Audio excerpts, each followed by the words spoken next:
Puri, Consul General of India in Dubai, Commissioner General, Excellencies, distinguished guests, good morning to all of you. Welcome to the India Pavilion at Expo 2020 Dubai.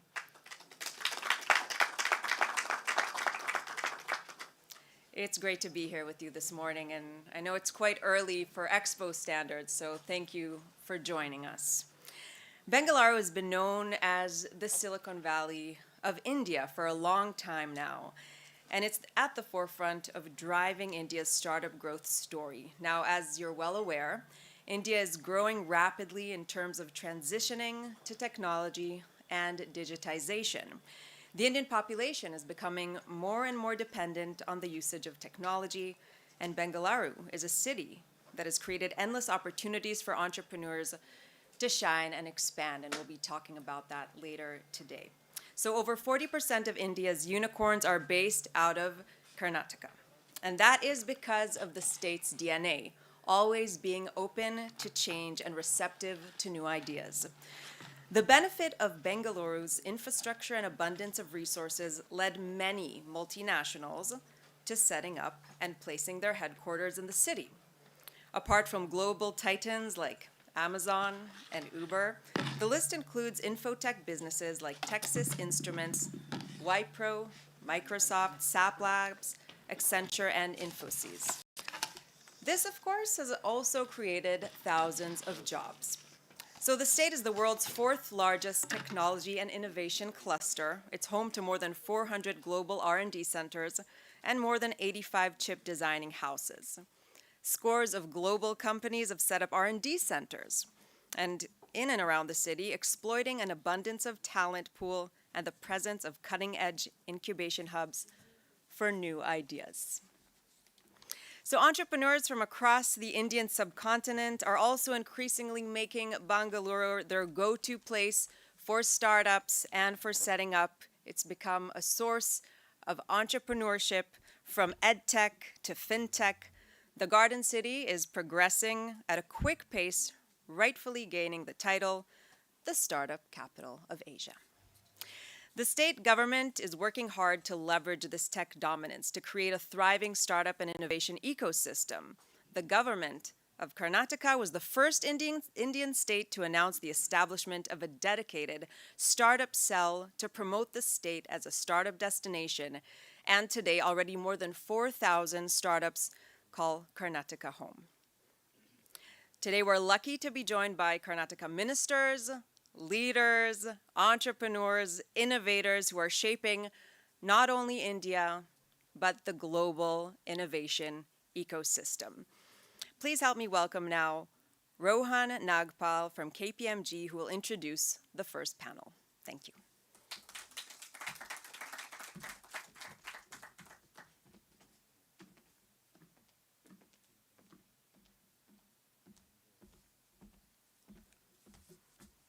Thank you. Quick introduction to me. I'm a director with the Global Strategy Group at KPMG. I've been in the region for 14 years, and a lot of my time has been spent focusing on entrepreneurship development, economic development, FDI, and investment advisory. So it's an absolute pleasure and honor to open the panel and invite the panelists today. I'd like to start by inviting Sandhya, who's a prominent, renowned reporter from Khaleej Times. She's been working with Khaleej Times since 2004. Next, I'd like to request Dr. E.V. Ramana Reddy, Additional Chief Secretary, Commerce and Industries Department, Department of Electronics, Information Technology. Dr. Reddy is recognized for his work on several firsts in Karnataka. He spearheaded Asia's largest trade shows, Bangalore IT, Bangalore Bio. He's played a pivotal role in designing and implementing first of its kind pioneering policies, including the Millennium IT, Millennium BPO policy, Million Job Strategy, amongst others. So thank you, Dr. Reddy, for joining us. Next, I'd like to invite Mr. Prashant Prakash, partner, Axel. Mr. Prakash has dabbled in investing.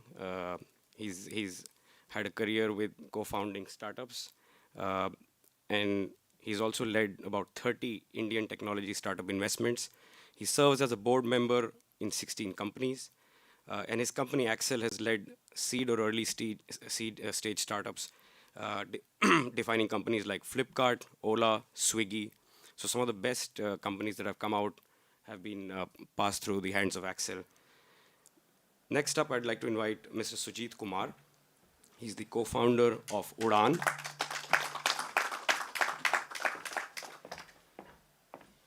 Udaan is India's largest B2B online platform, and that is really commendable. Prior to founding Udaan, Mr. Sujit was president of operations at Flipkart, where he built operations and supply chain network for the company. Next up, I'd like to invite Mr. G.V. Ravishankar, Managing Director, Sequoia Capital. Mr. Shankar loves companies that use technology to solve consumer problems, to build a large and enduring business. He currently serves on boards of several companies, including Byju's Capital Float, Faces Cosmetics. And it's a real honor to have you here, G.V. Next up, I'd like to invite Mr. Nikhil Kamath.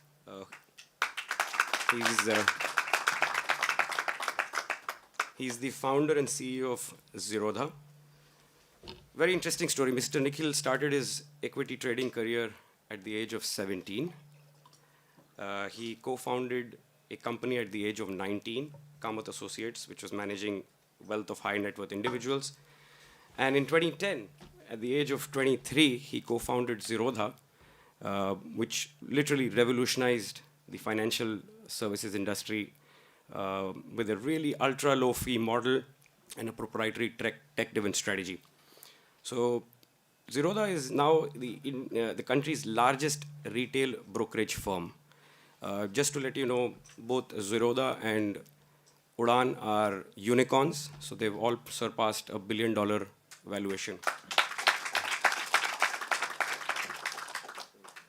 So now I'll leave the panel to Sandhya to moderate, and I'll join the panel myself. Are you sure, Rohan? Yes. All right. Before I start this wonderful panel, a huge round of applause I request from all of you for Prashant, Nikhil, Sujit, and GV, as he's popularly called. Please, a big round of applause.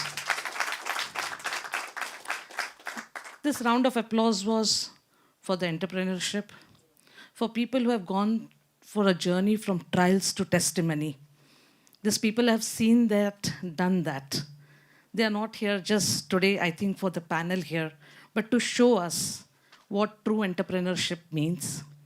Me being a startup reporter for more than 18 years, of course, in college times, but now for more than 5 years for the ecosystem, I truly value, Prashant, your presence here, Sujit, Nikhil, for the love of startups, and of course, GV.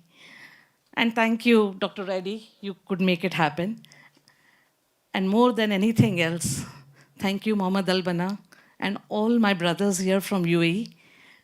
We would not be here if Expo would have not made this happen. We are here at the right time, at the right place. UAE made it happen. UAE is an extended and our family. And this is a beautiful panel today to acknowledge that. I would also like to tell the panel here that Mohammad Al-Bana has been a very instrumental person for startups and family offices. Thank you, Mohammad, for your contribution for the field. Moving on to the panel today, should we start with GV? GV, when will we see Sequoia's office in UAE? I think from our perspective, we've been investors in the most meaningful companies globally, and that's something that we always strive to do. And while our funds are structured somewhat geographically, we have kind of always invested out of spec when required. And just as an example, We recently had a company called Truecaller that went public in the Nasdaq in Sweden. It's a Swedish company that had some connects to India and was invested. So we found the company, traced it, flew there, made an investment. So as and when we start seeing those kinds of companies start happening in this region, and I think it's already starting to happen, you will find us here very quickly. It's a dream come true if Sequoia is going to be opening here.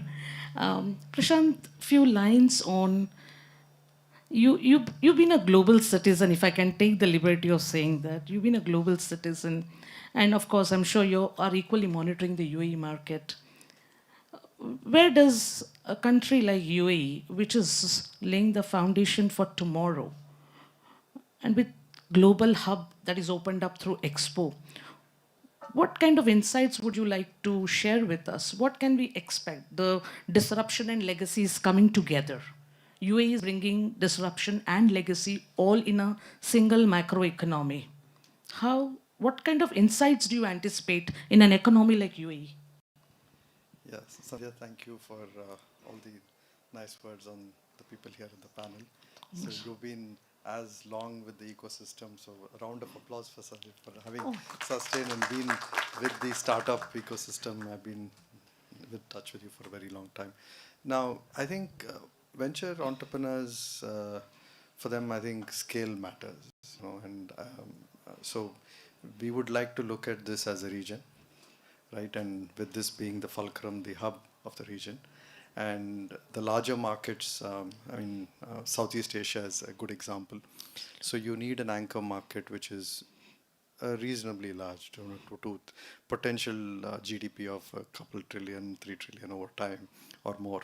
And I think there is, of course, Saudi Arabia, and there is Egypt. And so we would like to see this as a $10, $15 trillion opportunity across this region.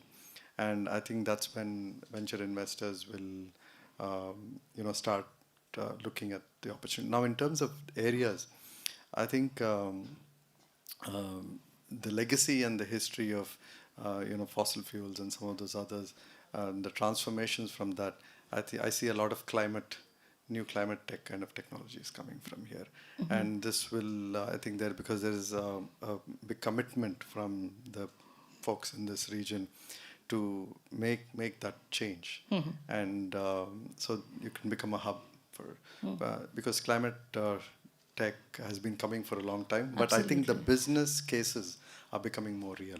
Right. So, Prashant, do we see a lot of climate tech, because UAE has committed in a very big way for net zero and with sustainability at the forefront?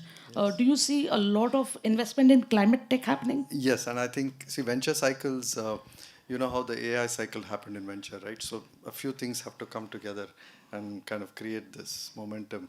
And I think those things are getting in place so I see the beginning of the venture cycle in climate tech, and this is probably like a 10-year, 15-year cycle, but definitely we are on the cusp of the beginning. Mohammed Albana, I hope you heard that there's investment coming in climate tech. Right. Moving on to Nikhil, let me define you with one synonym. You're a true disruptor, aren't you? I've seen through your profile you like defying conventional ideas. I like that very much because we live in unknown times, and you have proved that.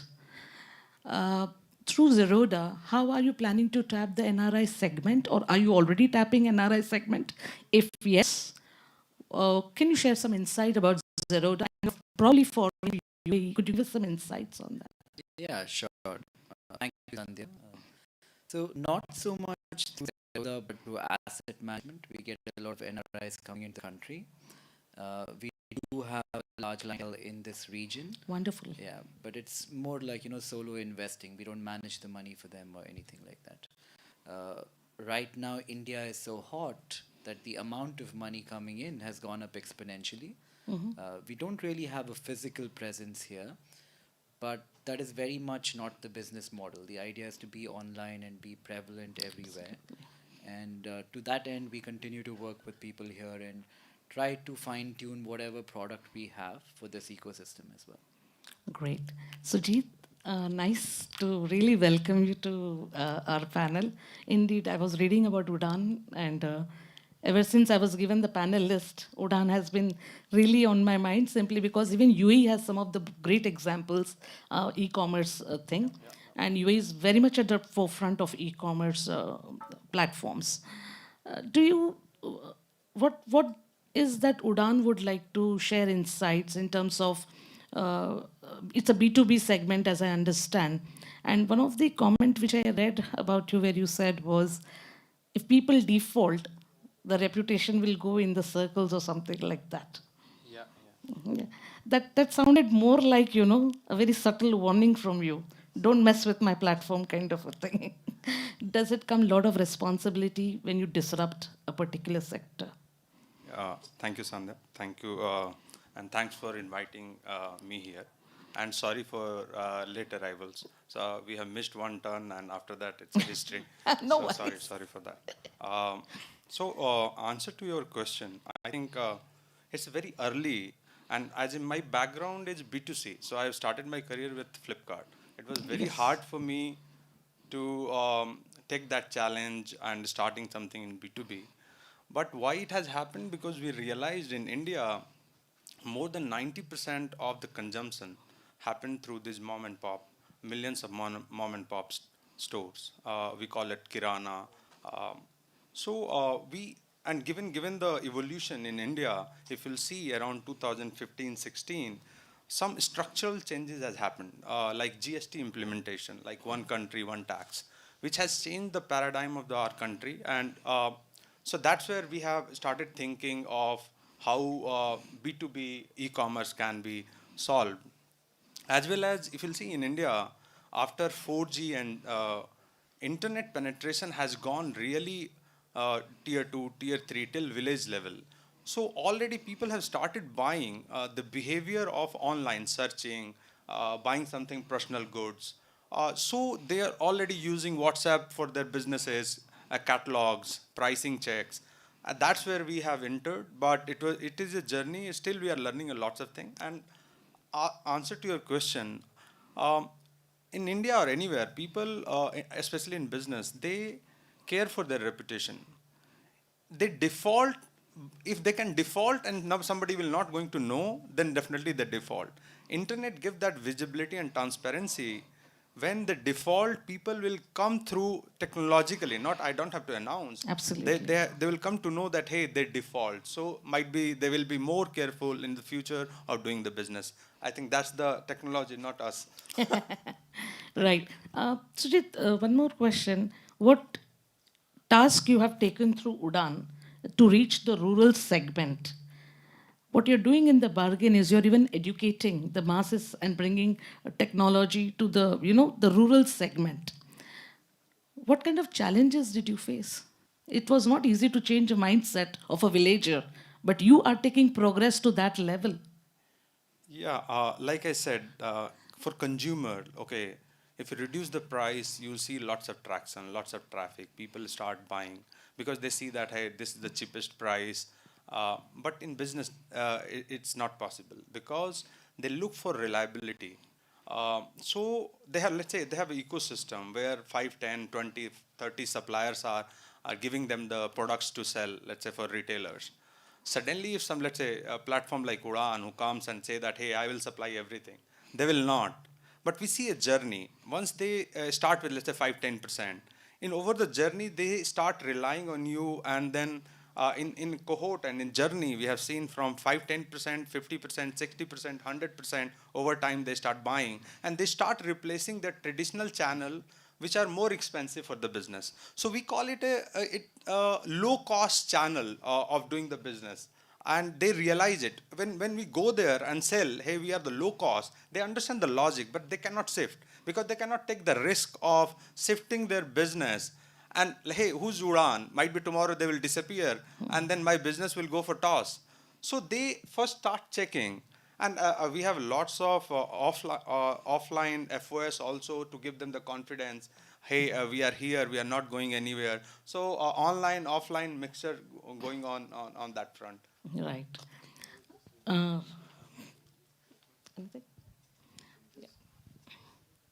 Thanks.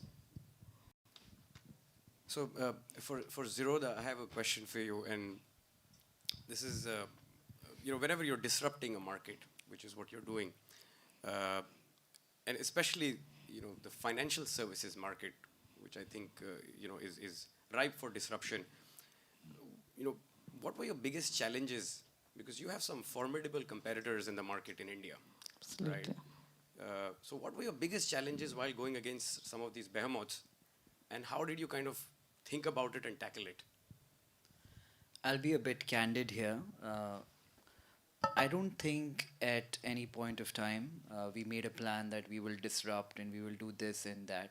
I don't know if it's different for other companies. We are a product of being in the right place at the right time so much. Often you pick entrepreneurs and treat them like they've done something special, but more often than not, it's the timing of it all. So we started in 2009 after the crises, no money going into fintech, zero innovation happening, and we rode the wave along with the market, as our competition is doing today. The good thing which worked in our favor, I think, is we were building a product we needed. We were traders. We were paying too much of a broking fee in the ecosystem. So we were trying to curtail a problem that was affecting us. And it's very hard for a retail trader who trades with leverage to be profitable by paying 0.5% or 0.25% in brokerage. So we built something for us, and then people liked it and they came on board. And like I said, organically, we've been lucky to be in the right place at the right time. Right. Moving back to what I was talking to Sujit, I have a question for you, Dr. Reddy. Now that we are seeing entrepreneurs like Sujit taking things to rural level and changing the mindset, have you been approached a lot by the younger generation for funding and startups and for ventures, but specifically from a rural level? Have you How do you handle that thing, sir? Yeah. Firstly, I would like to mention here that Dr. Ashwath Narayan sir, our Honorable Minister for Electronics, IT, Biotechnology and Science and Technology, Skill Development and Higher Education, all three right combination, IT, Biotechnology, Higher Education and Skill Development. Sir has just joined us. I would like to acknowledge sir's presence. Secondly, as Ms. Sandhya has said, this is the right time. UAE is celebrating the Golden Jubilee, and the Indian government is celebrating 75th year of independence. So this is the right time and moment for us to be here. Yes. Thirdly, before I answer you, I would like to set the context. What is Bangalore? Though we have mentioned yesterday, but today is the different audience. Bangalore has the third largest tech startups in the world. We have 4,000 plus startups in Bangalore. And we are number one in innovation index in the country. And we are rated as a top performer in the startup sector in the country. And Oxford Economics has come out with a study and said next 15 years, that is till 2035, Bangalore will be the fastest growing city in the world. Not in the country, but in the world. So this is what is Bangalore. So in the global startup ecosystem report also, we are the only state which is ranked in top 25. Then we must be doing something differently. The first speaker has said it is in the DNA of Karnataka. So I remembered we used to study what is called genotype and phenotype. Genotype is the DNA. Phenotype is genes plus environment. Unless you create proper environment, the phenotype, the ultimate result will not come. That means we must be doing something different from what other cities in the country must be doing. Basically, Karnataka is really fortunate that even before independence, Mysore Maharaja, the king of Mysore, was very progressive. He has set up Indian Institute of Science, which is the #1 university in the country 110 years back. And we were the first in Asia to have electricity in Bangalore. We had street lights in Bangalore in Mysore Maharaja's time. He has set up Hindustan Aeronautics Limited in 1940s. We had steel factories, we had soap factories, everything was set up even before independence. And another thing, major thing why Bangalore is contributing, Karnataka is contributing is higher education. Karnataka had higher education institutions in the private sector, medical and engineering colleges, even 50, 60 years back. Nowhere in the country they were there. From all over the country, people used to come to Bangalore to study engineering and medicine. Train loads of people used to come to Bangalore to write the entrance exam once in a year. Nowadays, all states have set up.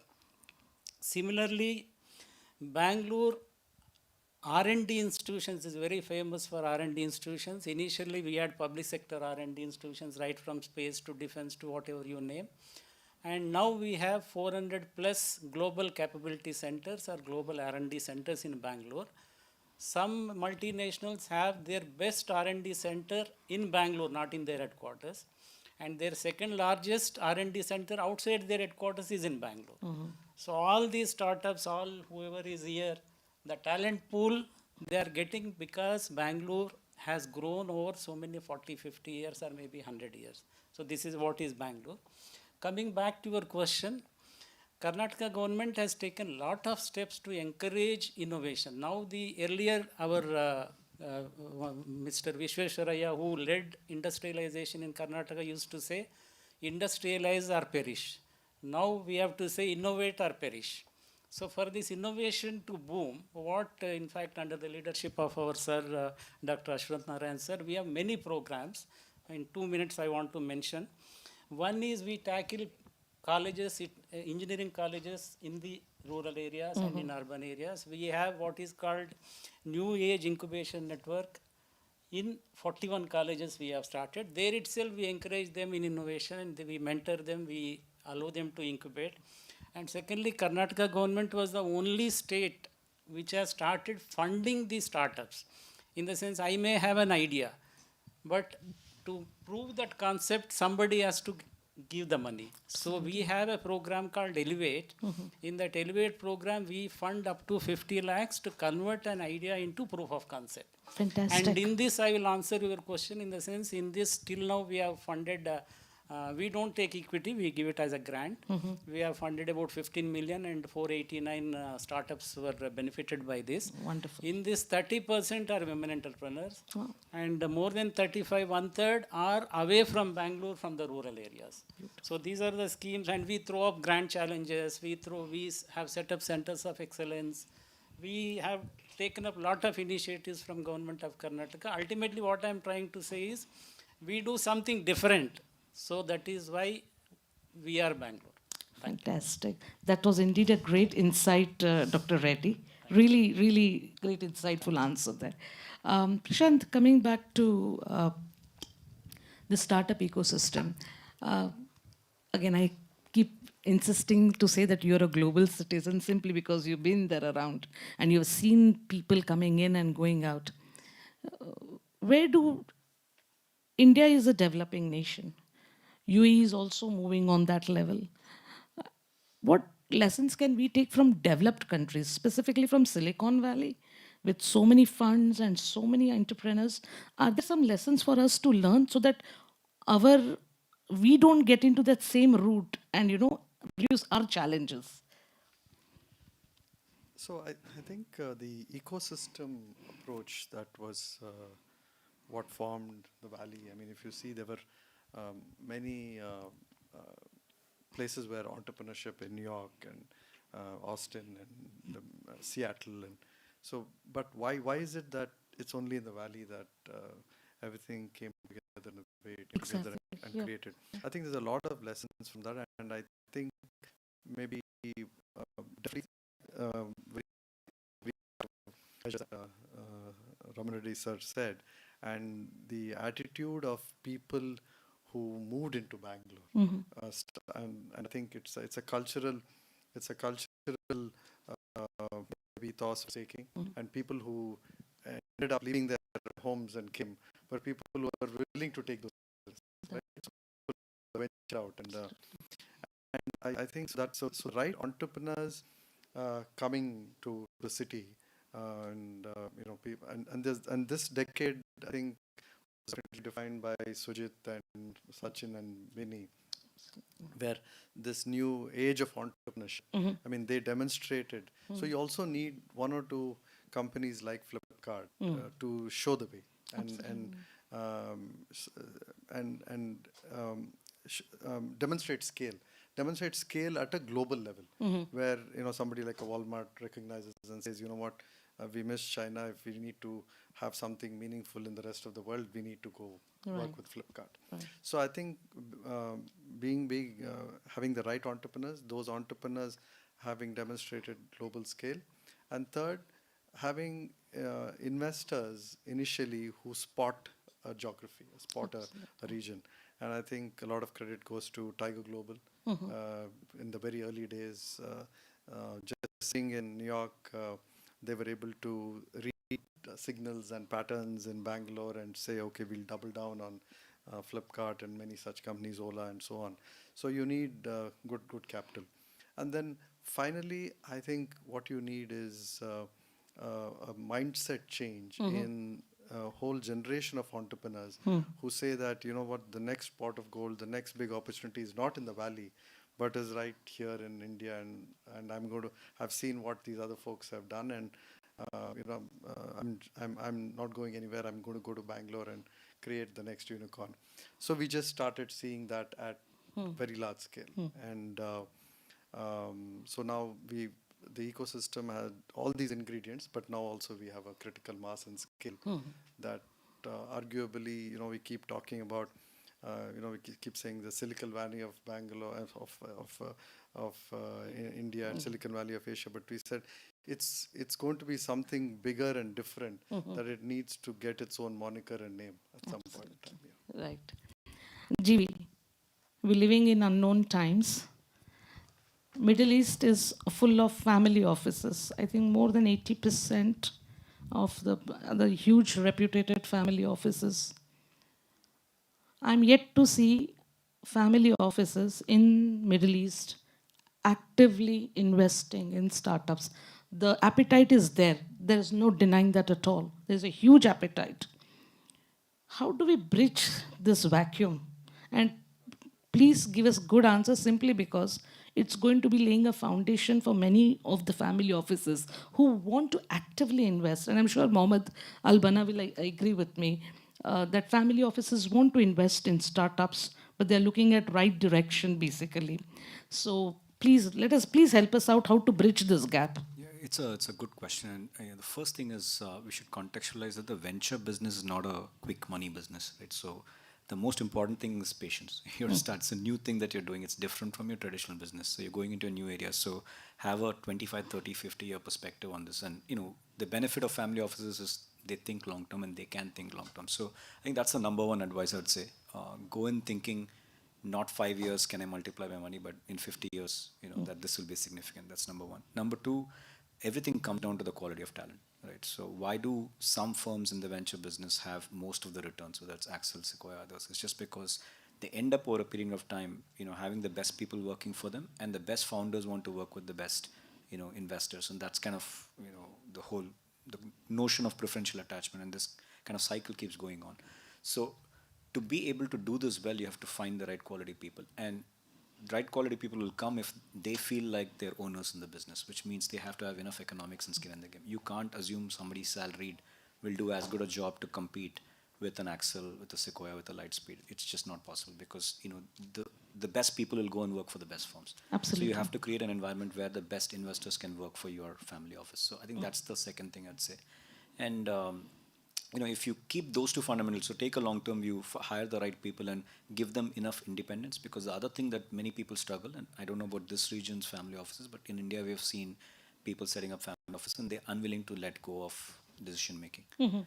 You can't assume that eventually everything I'll approve because it's my money, because if you get good quality professionals, they would also like the independence to make their decisions, and you will not get the best outcome if, it's like you build a home, you get an architect, but every decision of the architect has to go through your, thing, then you will get a khichdi, you will not get the right outcome, right? So you have to assume that when you hire people, give them the freedom to make the decisions and they will do the right thing. If they don't do the right thing, then you've got the wrong people, you've got to change, right? So you should be willing to do that. And I'd say those are the things that would help you, and just have appetite for risk. It's a different asset class. It's different from how it will work out. Don't judge too quickly. This is a very long-term play. Sandhya, I'd like to add something. Sure, sir. I think in our venture business, we have this problem of historical negative biases. So where we have seen something not work for many years, and so I think unfortunately there have been cycles in India in real estate and others where family offices here have gone through some negative perceptions, and and this is a country that was being formed, and there were these very early opportunities and entrepreneurship which may or may not have worked out. So I think my only submission is that the entrepreneurial cycle in India is very different. The opportunity and scale of digitization, not only within the country, what we can offer to the rest of the world, is also very different.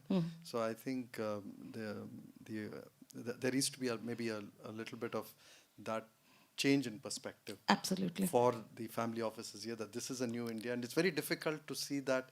See, we see that sitting in India, we experience it, but you should travel with the pandemic now hopefully getting to its last leg.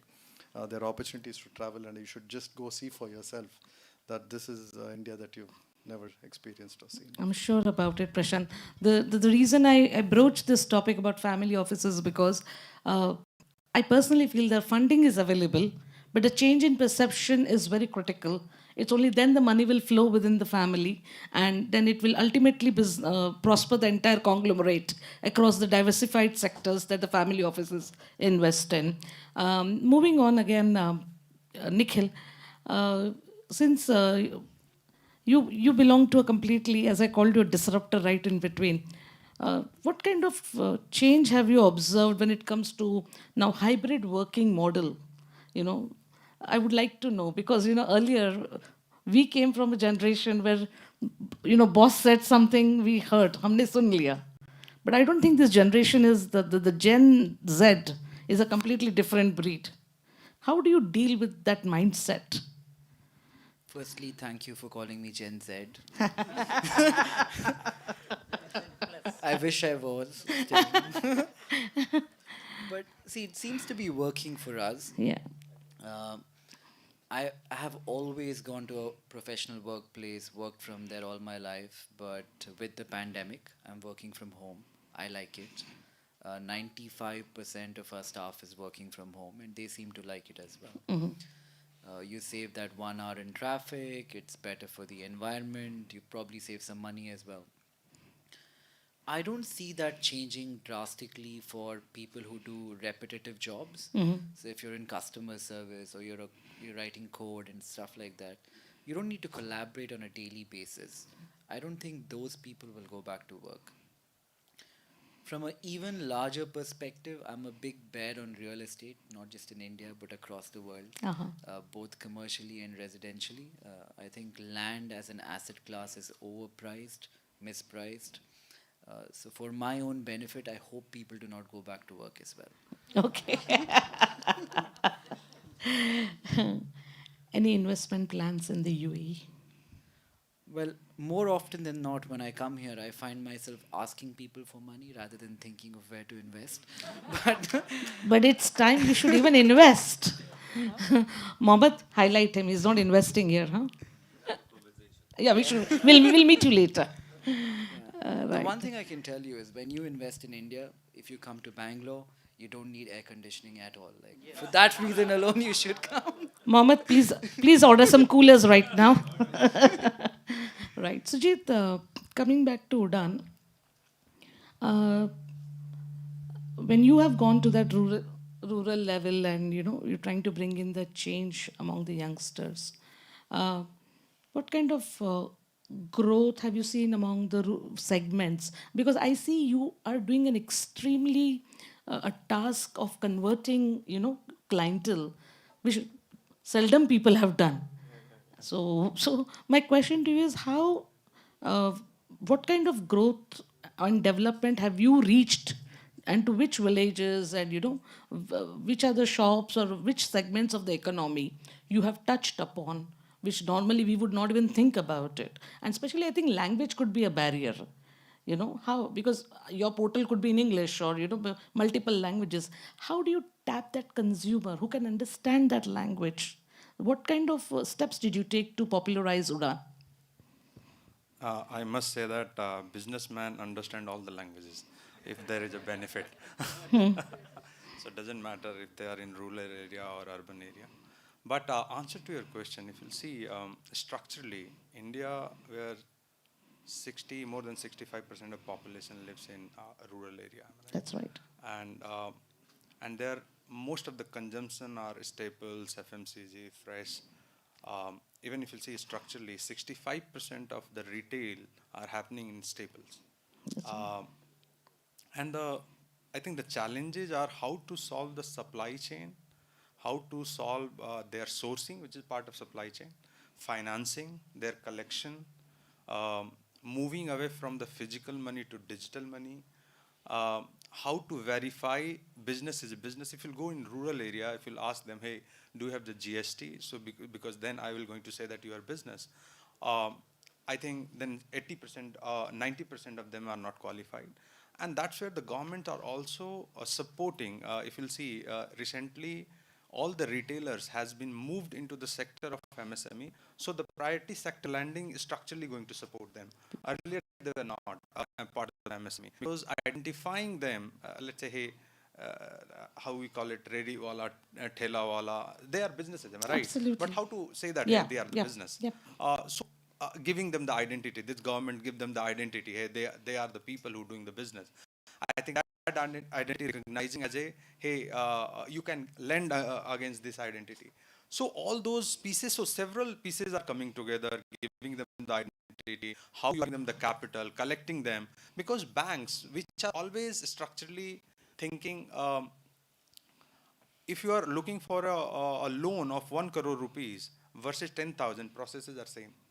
So digitizing them, so making the disbursal in, let's say, 5 and 10 minutes, building non-collateral lending, giving them the access of working capital. So all those pieces we are doing. Like I said, we are still not even 1% of the overall trade, because that's a big number. It's a $1 trillion trade happen in the country. And that's our vision in next 5, 7 to 10 years. If we'll reach 10% of that, or 5 to 10%, this will be hundreds of the billion. In that also, one thing, India, if you'll see, the population is uniformly distributed all across the country.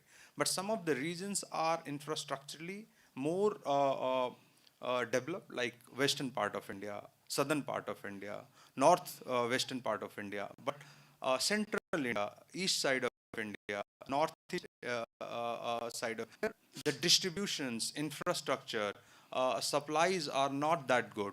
So we are solving that problem. I'll give you the example. Most of the adoption in initial days, when we have started in 2016-17, has come from northeast or eastern side of the country, because they have to travel to either to Delhi or Mumbai or Surat, Ahmedabad for the supply, because these are the supply hubs of all the merchandising, or in southern part of the country. Because they can see that they can order from Udan, they are taking more risk in initial days, and their shift from 10% to 50% to 80%, 100% are much faster in comparison to other part of the country. Right. So if you will start giving them the visibility, data, capital, doing the business. I'll give one example. Let's say it's very hard for a retailer to manage sourcing of one vertical. Let's say somebody is selling clothes. So sourcing for that clothes, or even there is a lots of line, kids, women, men. I think the whole day or in a week or month, because he has to manage all the suppliers. Now we are giving an option, because they have the catchment area, they're the same buyers. They can buy more verticals from us. So they are structurally growing their business, Right. because we are solving their Right. supplies. They're So, organized. yeah, and giving more access to the capital. So that's how we are changing, but way to go. Right. That was a beautiful insight to you tapping untapped areas, and that really shows the history, or rather, not history, the process of how Udan scaled itself. And I guess what you're also pointing out is you were a recipient of being there for getting the right policy support from the government, and that's where it helped an entrepreneur like you. Yeah, Is and something- also I call it And Udan, I call it Bharat ka e-commerce because 90% of consumption happen through these retailers, and we are sustaining, we are giving them the support. That's where I call it Bharat ka e-commerce. Lisa, you should be charging him using that brand. Don't give anything free. These startups, I tell you. Anyway, okay. Prashant, coming back to you again, just want to understand what will be Axel's area of focus in 2022, and do you see Axel coming to UAE? Focus, I think, in India, last 2-3 years, after we've been, just like Udan, they were, like you said, almost 1 trillion. So they will have some competition. So there will be other players, and in the B2B space, we are seeing multiple such players going after this very large pie. And I think it's early days for the B2B transformation of supply chains. Very difficult supply chain problems, across a spectrum of verticals. I would see the next 3-4 years, you will still see that phase go through. Kind of co-joint with that is the agri-tech. Again, 200 million of our population is in some way directly or indirectly dependent on agriculture. Very, very large market.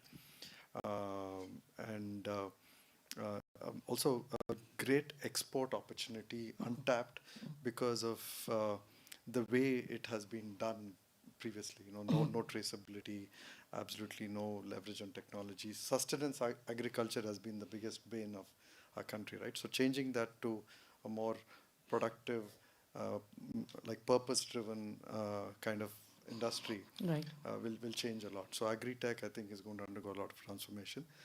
Space tech, I did speak about climate. So space tech is, it's probably still not in the venture cycle where even in India, where climate tech and some of these can get to, because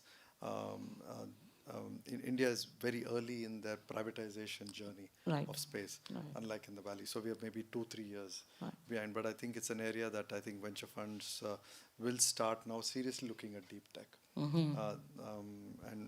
And you need to, if it's 3 years away, even for early seeding of these segments, it's worth looking at them. And then finally, the maturing of the SaaS ecosystem. You saw the Freshworks IPO, so that's kind of the coming of age of that ecosystem. And I think there your TAM is not the India's TAM, but it's the global TAM, and that's humongous. It's in multiple trillions, right? So the Indian entrepreneur has now, like almost a 10x opportunity when it comes to SaaS. So, and we are still early days. So I think it will be a little bit more of many of these sectors now get to scales that we have not seen before in India. I think all sectors have been largely seeded. So you'll just see bigger and bigger scale. So are you trying to say right time to spot the new new startup entrepreneurs who will be into climate tech, deep tech, and like I said, the opportunities will be both. Areas like B2B, agri-tech, SaaS, and you will see a lot more of that. I think the opportunities are still there, at least for the next decade. And of course, you will see some additions in deep tech and space tech and climate tech. So it's maybe, I would say, if I was an investor or a family office, I would look at, still 60-65% going into sectors that are already demonstrating and are ready for scale and are already scaling. And maybe 25-30% would be in these emerging sectors. Any message for UAE startups to get funding from you? We already have funded somebody who's in the religious, they enable people from anywhere come to Umrah, Hajj in a very seamless manner. Beautiful. I think that's going to help scale the aspirations of Saudi Arabia in being able to attract more people to get there, both for tourism and for religious and travel. So we'll look at, so that's a good example of a pan global, and we also just invested in a year ago in a company that is in the halal produce space, various kinds of halal produce, again very undertapped market. So there are demographic and regional opportunities which you would like to look at a GCC level. Yes, we are looking at Right, thank you. GV, message for entrepreneurs, especially UAE entrepreneurs who would like to apply to Sequoia for funding. And I'm being open, I'm very clear about it. Chase very large global problems, and those are the things that will, I mean, everything there's a size of the prize and a probability of, success. So probability of success, differs, but if you're fighting for something, fight for something very big. So even if there's some probability of success, you can make it very large. So at least look for problems or big global problems. Which sectors would you be preferring? Let me be little No, I think ambitious. Prashant is right about where the global opportunity lies. So there is, a region to global SaaS software. Now we're seeing it get produced everywhere. To Mr. Kamat's point earlier, look, talent can be anywhere and produce for any market. The world is completely flat at this point. So, and software is a multi-trillion opportunity. So definitely that's an area. I'd say climate, etc., are definitely areas where, especially, there are supportive regulations where the local governments are in support. Then you have the advantage of kind of having the early R&D money and so on and so forth. So tax breaks, etc. Those things help a lot. So I'd say that's another opportunity. And beyond that, at least from our perspective, fintech continues to be a really large opportunity. It's the raw material of every economy. So the innovations in that space, again, regulations that, just to give you an example, like a lot of the crypto-related entrepreneurship, we are seeing move to Singapore as a hub because there is stability of regulations and there is a willingness to take this. So we see lots of entrepreneurs from China, Korea, Japan, people moving to Singapore so that they can participate in the crypto wave. So again, to the extent that regulations can be progressive and supportive, you'll start finding entrepreneurs built for the world from that region. So. Next time you get a crypto query, moved into UAE, because we have just introduced a lot of policies here where we are crypto friendly, and UAE is ready for future for the crypto business. Dr. Reddy, final remarks from you to show us how UAE and India can work together. And I remember you just now saying some time ago, fintech is a potential area where both the countries could work and the trade ties could be deepened there. So few lines on that, sir. Yeah. Yesterday we not signed actually MOU, but Gulf Islamic Investment has expressed interest that they will open their India office in Bangalore. That's right. They have a 100 million fund where they would like to invest in the growth stage startups. So that is a very good beginning for this. And as you said, India, Bombay is the financial capital, Mumbai. But all fintech companies whoever have moved to Bangalore are becoming unicorns. So we want to see Bangalore as the fintech capital of the country. That's right. So traditional banking industry, Bombay was there. But now Bangalore has a lot of unicorns in fintechs. We want Bangalore to become fintech capital of India. And country aims to become digital $1 trillion digital economy by 2025.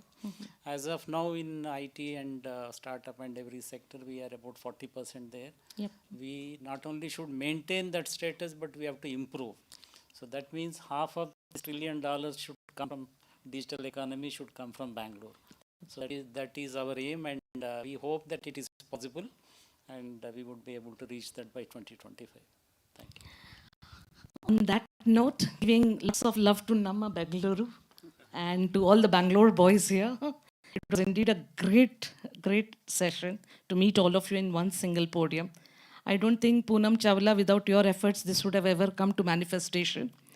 I thank every single person in this room who's present here. It adds a lot of momentum to what both the nations are striving for. Once again, thank you so much from the bottom of our hearts from the UAE.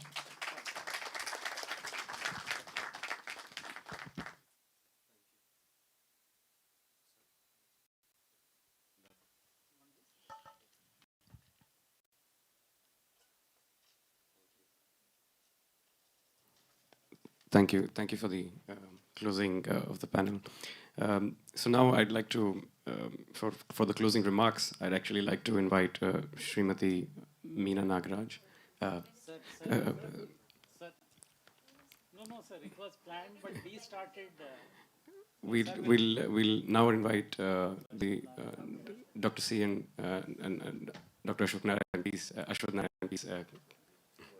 A few words from your side.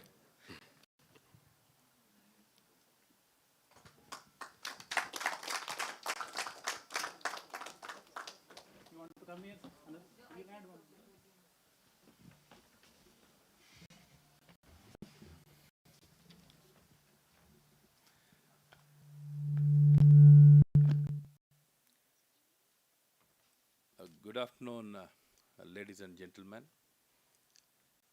It's been a real pleasure hearing our youngsters and our pioneers and the people who have been working from the front. And they've been a real inspiration for our state and our country. We have been facing a lot of challenges in our country. It's a huge population. We wanted to transform the entire system. It was a Herculean task.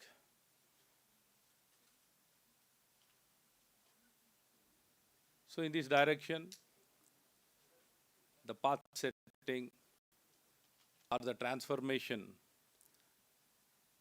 the leadership was given by our Honorable Prime Minister, Sri Narendra Modi ji. If not for his leadership, probably my good friends were mentioning the kind of ecosystem or the platform for them to do business wouldn't have happened. Probably they are dynamic, they have got a lot of ideas, thoughts, everything. But without the right ecosystem, a platform, things cannot move.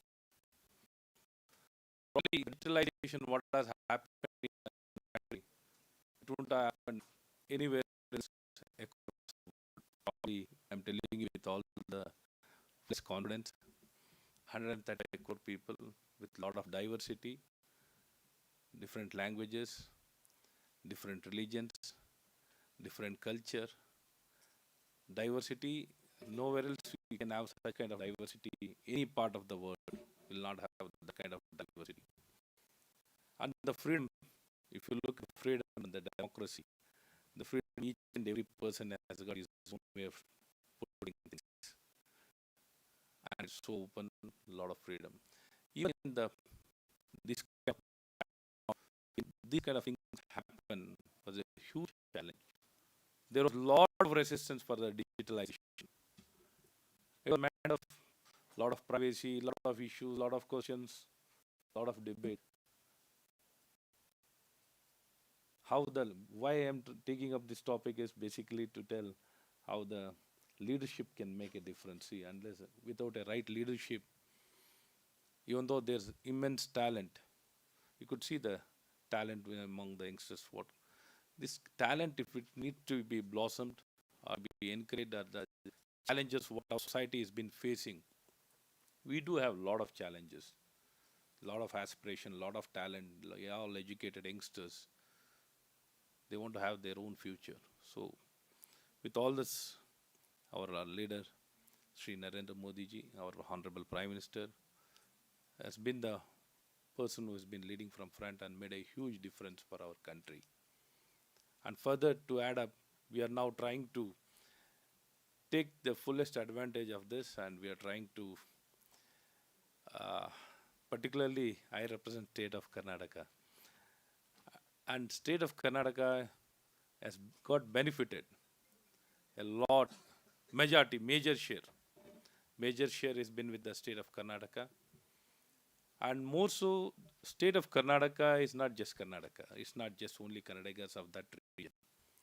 The entire world expatriates from different countries, they live in our state, particularly in Bangalore city. And from entire country, as our Honorable ACS was mentioning, that earlier students used to come for learning. Now after learning, they come to. Now for us, a ready, finished, knowledgeable person, they come now. So it is no boundaries. There's no boundary. It is a global city. It's completely a global city, a global state, with respect for all culture, all religion, all languages, all citizens. That's the beauty of the state of Karnataka. That's how the chemistry, what Prashant was mentioning, why the particular location or the particular state can do well because of this culture. You'll be surprised. You'll be surprised. They are more happier than the state where they are born, brought up. More than that, they are happy in our state. I am very proud to tell that We are a global state with a global culture and a global philosophy, and embracing the technology and encouraging entrepreneurship. Entrepreneurship encouragement is to the best. And we are ready to integrate all the changes, whatever is happening, and it's become a culture. It's become a culture in our learning also now. We are bringing the coding language in the high school or the primary school itself now. The programming or the language coding will be taught to the students, and more so the values in education, not only just earning money or making money. It should be more humane, and we should have a lot of ethics and principles and morals. This is where we are heading, and our youngsters, you could see, they are very concerned and they've been working in this direction. So, state of Karnataka, we are willing, and Madam Sandhya was always insisting investment in UAE. I think UAE is flooded with money. Why are we are here, come here is to, madam, just let me complete. Sir, India will invest out of its abundance in UAE, Yeah, not definitely. out of lack. I'm sure India can invest. Yeah, India will invest. yes, yes. That time will come. Sir, it shall come to pass. Now, now what we are trying to put across is invest and reap the benefit. We are inviting UAE. The kind of relationship what we share with UAE is extraordinary relationship. It has been growing from strength to strength, and the closer relationship. Our Honorable Prime Minister has a very warm relation with UAE, and that will take us to the next level. Probably we are still working in that direction in the basic level or in the state level also, to take it in percolate much more bigger way. And the relationship, you have some strength, we have some strength, sir. The combination of both. And more so by making this investment, you're going to reap. I'm telling you this. The fact is, you're going to reap the benefit, and culturally, religiously, for many good factors, we share a good harmony or a good connection. And instead of looking west, you can always look east. East will be the right value, and more so they can give further details about our state. We can give much more details, and the kind of talented youngsters what you can see in Silicon Valley of California, you can see much more talent, much more better talent, and the numbers what we have in Silicon Valley is much more California Silicon Valley, because of the only value, because of the value of the products, it has given them a lot of benefits, 1,000 times or 2,000 times. But it's a matter of time. With the money, with the companies like our VCs like Axel Partner and Sequoia, we can do extremely well. And in days to come, we want UAE, all our venture capitalists also to look towards, and you can make much more good returns, sir. Much more good returns, and that along with the relationship, even the trading or the utilization of the funds should happen in a more effective way.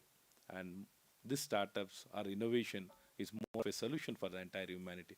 It's more than making money or business, it is a solution. It is a solution. It can solve many of the problems, and it can make it more sustainable world. It can become more sustainable world, and it's a solution, and it's a way forward. So we want to be the flag bearer, the torch bearer of a solution. So as an ITBT minister, as an higher education minister and skill development, I'm working very closely with youngsters, the generation next. So we are trying to strengthen and promote, integrate everything and ensure the best practices are implemented, and it will be the completely the most sustainable place with regard to the continue. It will not be for any particular time. Time to come, we want to grow from strength to strength. In this direction, we are working in the root level and the grassroots level. I will not take much time, and I was given an opportunity, and I thank all of you for listening to me with your precious time being taken. And I wish all of you all the best, sir. And all the time, irrespective of the governments, the state of Karnataka, always we welcome all of you. And our state doesn't matter which party is in power, it will be always the same approach. That is the beauty of the state of Karnataka. I thank all of you. And it has been a very impressive panel discussion. Thank you. Thank you, Sanjay. A big thank you to the Honorable Minister Dr. C. N. Ashwath Narayan. For the quickly for the closing remark, I can request Srimati Meena Nagaraj.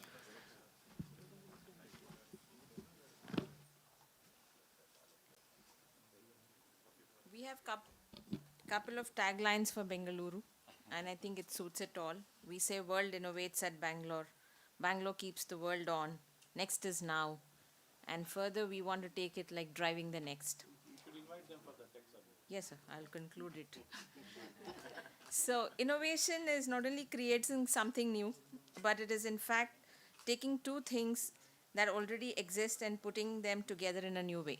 Like Dr. Reddy said, I think we've had a wonderful 1.5 hour discussion where the genotype and the phenotype has been exhibited very well to express how innovation happens. Namaskara to all and a very good afternoon.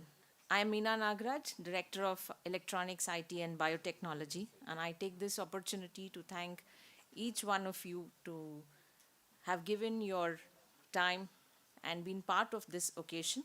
And I'd like to thank Dr. Ashwath Narayan sir with his leadership. We've been able to push the startup ecosystem from almost ground zero to a level of it becoming a tech capital as well as a startup capital of the globe. Ladies and gentlemen, this is just a small section of what Karnataka is. We have biotechnology startups, we have electronic startups, and we have startups across all verticals. And due to paucity of time, we've been able to exhibit a little bit of e-commerce and the FinTech Forum. And Karnataka has been able to do so well because this is the convergence that we have on the dais. We have the policymakers, the innovators, and the capital together. That's what the government does and has been doing successfully, is to bring and create a platform for this entire ecosystem. Government itself works like a startup, so we are able to think like a startup. And believe me, in our daily routine of 14 to 15 hours that we work, 8 to 9 hours we spend talking to startups or talking to companies who want to be part of this ecosystem. So I once again thank all the panel members and anchored by Sandhya De Mello, Dr. Prashant Prakash, who's been our chairman of the Vision Group and kind of guiding us how the ecosystem is evolving. And we in government try to ensure that we take the right steps at the right time. Like what Nikhil said, probably he was not a disruptor, but was in the right time, in the right place. I think in government, we are trying to bring the policy at the right time to ensure that a lot of disruptors are able to encash on this ecosystem. So I'd like to thank the founders of Zerodha, as well as Udan, and the venture capitalists from Sequoia. So this is a small world, and we are now trying to showcase a platform, a global platform called the Bengaluru Tech Summit. This is our flagship event that we are hosting annually. And in November 17th to 19th, we will be having our 24th Bengaluru Tech Summit, which will have a global platform and a conglomerate of the who's who from the world of information technology, biotechnology, and startups. And we have participation from over 30 countries. So we now like to extend a warm welcome to the representatives of UAE to be part of that ecosystem again. And with the theme, Driving the Next, we yesterday you all did have a look at why invest in Karnataka. Now you can also, we want to showcase our ecosystem, and we would again warmly welcome all of you to be part of our journey in now and beyond. Thank you one and all.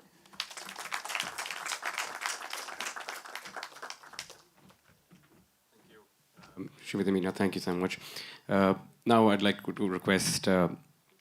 Narayan, if you can come on the stage and felicitate the panelists. Thank you, please.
I also invite Mr. Puri and Mr. Bana on stage for.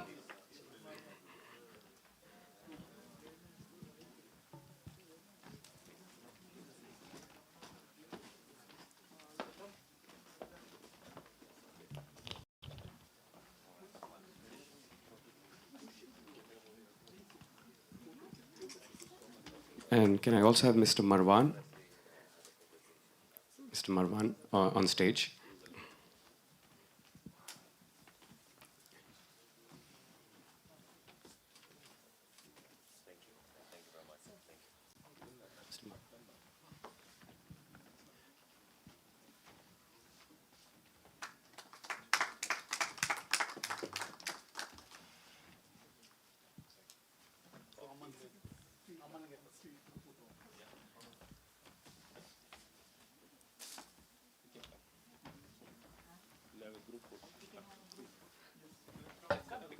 Yeah, we'll gather for a group photograph. Yep.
A small announcement. Also, we like to, on behalf of Karnataka, welcome the Honorable Minister from, a member of Legislative Assembly from Rajasthan, Mr. Rafiq.